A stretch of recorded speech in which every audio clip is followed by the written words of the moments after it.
আন্দোলন প্রথম দিকে মূলত ছিল বৈষম্য বিরোধী আন্দোলন, পর্যায়ক্রমে তা গণ আন্দোলনের রূপ নিয়েছে।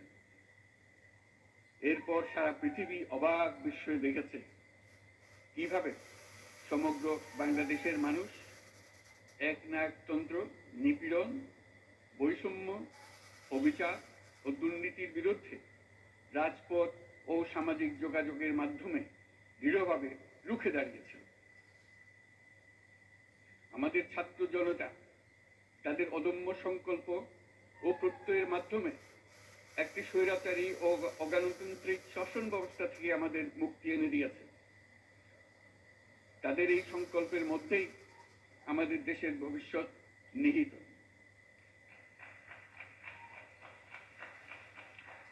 যা এই দেশকে বিশ্ব সম্প্রদায়ের মাঝে একটি দায়িত্বশীল জাতির মর্যাদায় উন্নত করবে বলে আমি বিশ্বাস করি।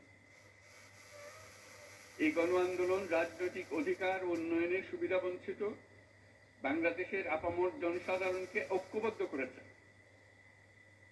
বাংলাদেশের মানুষ উন্নয়ন কর্মকাণ্ডকে অন্তর্ভুক্তিমূলক অংশীদারিত্ব রূপে দেখতে চেয়েছিল। আমাদের জনগণ একটা ন্যায্য, অন্তর্ভুক্তিমূলক ও কার্যকর গণতন্ত্রের জন্য লড়াই করেছে, যার জন্য আমাদের নতুন প্রজন্ম জীবন উৎসর্গ করেছে। আমাদের এই তরুণেরা যে প্রজ্ঞা, সাহস ও প্রত্যয় দেখিয়েছে তা আমাদের অভিভূত করেছে, সারা বিশ্ববাসীকে অভিভূত করেছে। বন্দুকের গুলি উপেক্ষা করে বুক পেতে দাঁড়িয়ে গিয়েছিল আমাদের এই তরুণরা। অবৈধ রাষ্ট্র ক্ষমতার বিরুদ্ধে প্রবলভাবে সোচ্চার হয়েছিল আমাদের তরুণ তরুণীরা, স্কুল পড়ুয়া কিশোর কিশোরীরা। তারা নিঃসঙ্গ চিত্তে উৎসর্গ করেছিল তাদের জীবন। শত শত মানুষ চিরতরে হারিয়েছে তাদের দৃষ্টিশক্তি।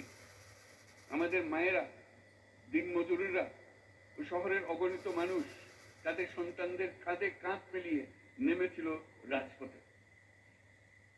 তপ্ত রোদ, বৃষ্টি, মৃত্যু ভয়কে তোয়াক্কা না করে তারা সত্য ন্যায়সঙ্গত আকাঙ্ক্ষার বিরুদ্ধে দীর্ঘকালব্যাপী রাষ্ট্রযন্ত্রকে পরিচালনা করার অশুভ ষড়যন্ত্রকে পরাভূত করেছিল। জনগণের এই আন্দোলনে আমাদের জানা মতে প্রায় 800-এরও বেশি জীবন আমরা হারিয়েছি স্বৈরাচারী শক্তির হাতে। উদারনীতি, বহুত্ববাদ ও ধর্মনিরপেক্ষতার উপর মানুষের গভীর বিশ্বাস থেকেই বাংলাদেশ রাষ্ট্রের অভ্যুদয় হয়েছিল। 1971 সালে যে মূল্যবোধকে বুকে ধারণ করে আমাদের গণমানুষ যুদ্ধ করেছিল, সেই মূল্যবোধকে বহু বছর পরে আবার জেনারেশন জি, যে প্রজন্ম জি, নতুনভাবে আমাদেরকে দেখতে শিখিয়েছে। এরকমটি আমরা দেখেছিলাম 1952 সালের ভাষা আন্দোলনে, বাংলাকে মাতৃভাষা হিসেবে প্রতিষ্ঠার সময়। বাংলাদেশের এই অভ্যুত্থান আগামী দিনগুলোতে বিশ্বের বিভিন্ন প্রান্তে মানুষকে মুক্তি ও ন্যায় বিচারের পক্ষে দাঁড়াতে প্রেরণা যোগাবে। আমাদের মুক্তি ও গণতান্ত্রিক আকাঙ্ক্ষাকে বাস্তবে রূপ দিতে আমি তাই আজ বিশ্ব সম্প্রদায়কে আমাদের নতুন বাংলাদেশের সঙ্গে সম্পৃক্ত হওয়ার উদাত্ত আহ্বান জানাচ্ছি। মাননীয় সভাপতি, যে রাষ্ট্র কাঠামো দুঃসহ হয়ে গেছে তার পুনর্গঠনের জন্য আমাদের তরুণরা, দেশের আপামর জনসাধারণ একমত হয়ে আমার এবং আমার উপদেষ্টা পরিষদের উপর আস্থা রেখে সরকার পরিচালনার এক মহান দায়িত্ব আমাদের উপর ন্যস্ত করেছে। এই দায়িত্ব গ্রহণের পর আমরা গভীর বিস্ময় ও হতাশার সঙ্গে মুখোমুখিভাবে দেখতে পাচ্ছি কিভাবে সর্বগ্রাসী দুর্নীতি একটি কার্যকর গণতান্ত্রিক ব্যবস্থাকে ধ্বংসস্তূপে পরিণত করেছে, কিভাবে রাষ্ট্রের মূল প্রতিষ্ঠানগুলোকে নির্মমভাবে দলীয়করণের আবর্তে বন্দী করে রাখা হয়েছিল, কিভাবে জনগণের অর্থকে লুটপাট করা হয়েছিল, কিভাবে একটি বিশেষ স্বার্থান্বেষী গোষ্ঠী সমস্ত ব্যবসা বাণিজ্যকে অন্যায়ভাবে নিজেদের হাতে কুক্ষিগত করে দেশের সম্পদ অবাধে বিদেশে পাচার করে দিয়েছে। এক কথায়, কিভাবে প্রত্যেকটি পর্যায়ে ন্যায়, নীতি ও নৈতিকতা অদৃশ্য হয়ে গিয়েছিল। এরকম এক অবস্থার দেশকে পুনর্গঠন এবং জনগণের কাঙ্ক্ষিত রাষ্ট্র ব্যবস্থা প্রতিষ্ঠিত করার জন্য আমাদের উপর দায়িত্ব প্রদান করা হয়েছে। অতীতের ভুলগুলোকে সংশোধন করে একটা প্রতিযোগিতামূলক ও শক্তিশালী অর্থনীতি এবং ন্যায়ভিত্তিক সমাজ ব্যবস্থা গড়ে তোলায় এই মুহূর্তে আমাদের মূল লক্ষ্য। বর্তমান পরিবর্তিত পরিস্থিতিতে সকল রাজনৈতিক দল এখন স্বাধীনভাবে তাদের মতামত প্রকাশ করতে পারছে। যে সব ব্যক্তি বা প্রতিষ্ঠান রাষ্ট্রীয় কাজ ও সিদ্ধান্ত গ্রহণ করার প্রক্রিয়ায় সম্পৃক্ত, তাদের প্রত্যেকের জবাবদিহিতা নিশ্চিত করাই আমাদের অগ্রাধিকার। আমরা মানুষের মৌলিক অধিকারকে সমুন্নত ও সুরক্ষিত রাখতে দৃঢ় প্রতিজ্ঞ। আমাদের দেশের মানুষ মুক্তভাবে কথা বলবে, ভয়ভীতি ছাড়া সমাবেশ করবে, তাদের পছন্দের ব্যক্তিকে ভোট দিয়ে নির্বাচিত করবে, এটাই জাতির আকাঙ্ক্ষা এবং এটাই আমাদের লক্ষ্য। বিচার বিভাগের স্বাধীনতা সংরক্ষণ ও সাইবার ডোমেইন সহ গণমাধ্যমের স্বাধীনতা সুসংহতকরণে আমরা প্রতিজ্ঞাবদ্ধ। আমাদের একজন কৃষক বা একজন শ্রমিকের সন্তানও যেন সমাজের সর্বোচ্চ শিখরে পৌঁছতে পারে, সেই লক্ষ্যে বিশালকার অবকাঠামো নির্মাণের বদলে স্বাস্থ্য ও শিক্ষা খাতে বরাদ্দ বৃদ্ধির আমরা গুরুত্ব আরোপ করছি।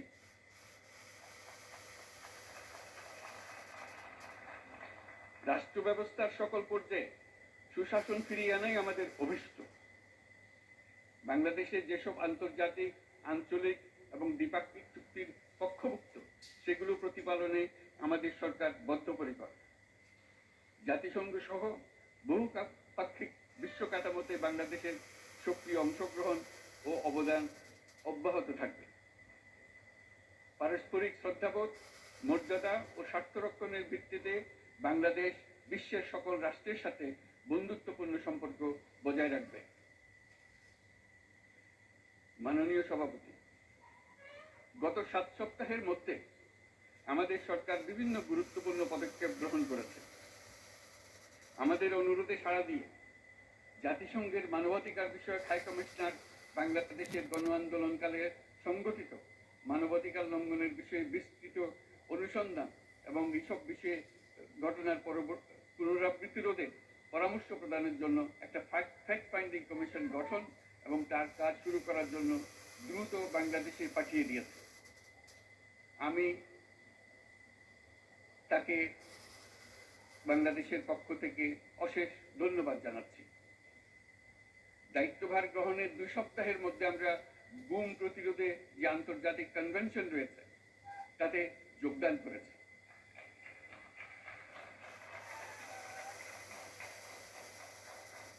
এর আশু বাস্তবায়নের জন্য প্রয়োজনীয় দেশীয় আইন ও বিধি প্রণয়নে আমরা এখন প্রক্রিয়া শুরু করেছি। বাংলাদেশে গত 1.5 দশকে যে সমস্ত গুমের অভিযোগ রয়েছে সেগুলো তদন্ত করার জন্য একটি তদন্ত কমিশন এই মুহূর্তে কর্মরত আছে। মানুষের আস্থা, আত্মবিশ্বাস ফিরিয়ে আনতে এবং নির্মম অতীত যেন আর ফিরে না আসে কোনোদিন, সেই জন্য আমরা কিছু সুনির্দিষ্ট খাতে সংস্কারকে অগ্রাধিকার দিয়েছি। সেই লক্ষ্যে আমরা বিদ্যমান নির্বাচন ব্যবস্থা, সংবিধান, বিচার ব্যবস্থা, জনপ্রশাসন, আইন শৃঙ্খলা ব্যবস্থা সংস্কারের জন্য স্বাধীন কমিশন গঠন করেছে। সংবাদপত্র ও গণমাধ্যমের সংস্কারের জন্যও পৃথক কমিশন সহ আরো কয়েকটি বিশেষ বিষয়ে কমিশন গঠন প্রক্রিয়াধীন রয়েছে। ব্যবসা বাণিজ্যে অনুকূল পরিবেশ সৃষ্টির লক্ষ্যে আমরা ব্যাংক ও আর্থিক খাতের ব্যাপক সংস্কারের উদ্যোগ গ্রহণ করেছি। কোনো বিদেশি ব্যবসা বা বিনিয়োগ যেন ক্ষতিগ্রস্ত না হয় তা নিশ্চিত করতে আমরা বদ্ধপরিকর। এইসব সংস্কার যেন টেকসই হয়, দীর্ঘমেয়াদে নিশ্চিত করতে এবং অবাধ ও নিরপেক্ষ অংশগ্রহণপূর্ণ নির্বাচনের জন্য উপযোগী পরিবেশ সৃষ্টি করতে আমরা কাজ করে যাচ্ছি। গণতন্ত্র, আইনের শাসন, সমতা, সমৃদ্ধি অর্জনের মাধ্যমে একটি ন্যায়ভিত্তিক সমাজ হিসেবে আত্মপ্রকাশের অভিপ্রায় বাস্তবায়নে আমি বাংলাদেশের প্রতি আন্তর্জাতিক সম্প্রদায়ের সমর্থন ও গভীরতর সম্পর্ক গঠন করার জন্য আহ্বান জানাচ্ছি।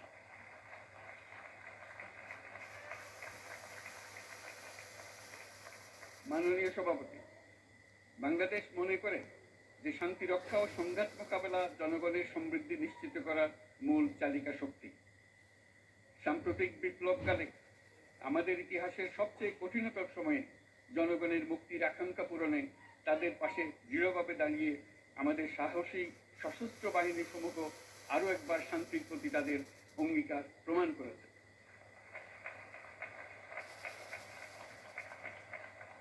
এটা সম্ভব হয়েছে শান্তি রক্ষায় আমাদের অঙ্গীকারের কেন্দ্রবিন্দুতে মানবাধিকারকে স্থান দেওয়ার ফলে।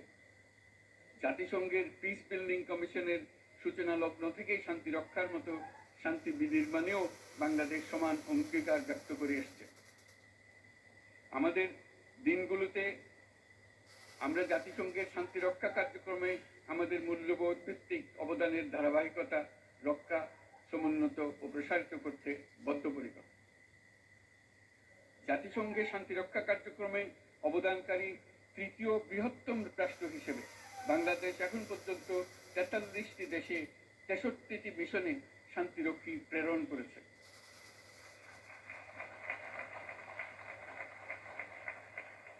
বসনিয়া থেকে শুরু করে কঙ্গো পর্যন্ত বিশ্বের বিভিন্ন প্রান্তে এসব মিশনে দায়িত্ব পালনকালে 168 জন বাংলাদেশি শান্তিরক্ষী নিজেদের জীবন বিসর্জন দিয়েছে।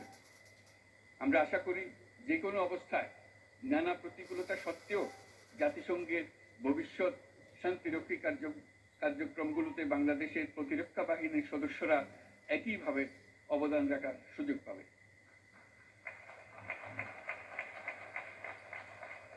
মাননীয় সভাপতি, আমাদের সকলের বাসস্থান এই পৃথিবী বৈশ্বিক অগ্রাধিকারগুলোকে সঠিকভাবে নির্ণয় করতে আগ্রহী। জলবায়ু পরিবর্তন আমাদের সকলের অস্তিত্বের প্রতি হুমকি স্বরূপ। এই গ্রীষ্মে সর্বকালের রেকর্ড ভঙ্গকারী তাপদাহ আমাদের জলবায়ুজনিত পরিবর্তনের কথা স্পষ্টভাবে স্মরণ করিয়ে দিয়েছে।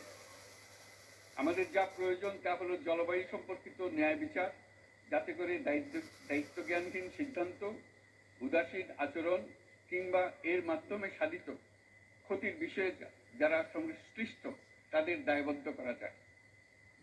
জলবায়ু পরিবর্তন জনিত দীর্ঘমেয়াদী প্রভাবগুলো অপূরণীয় ক্ষতির কারণ হয়ে দাঁড়িয়েছে। আমরা জীব বৈচিত্র্য হারিয়ে ফেলছি, প্যাথোজেনের পরিবর্তনের ফলে নতুন রোগ বাড়ছে,